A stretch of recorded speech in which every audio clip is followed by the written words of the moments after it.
ধরনের যে বইগুলো সচরাচর আমরা বইয়ের দোকানে পাই না, এগুলো আপনারা বই মেলায় পাবেন।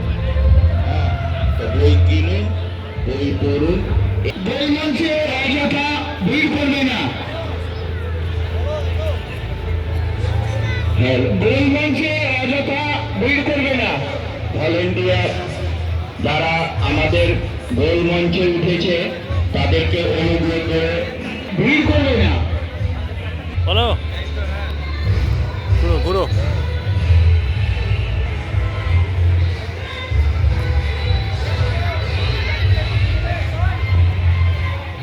বই পড়ুন, বই কিনুন, বইয়ের জন্য হাঁটুন। বই পড়ুন, বই কিনুন, বইয়ের জন্য স্টলে স্টলে হাঁটুন। কোথা থেকে এসছেন? এবারে বইমেলা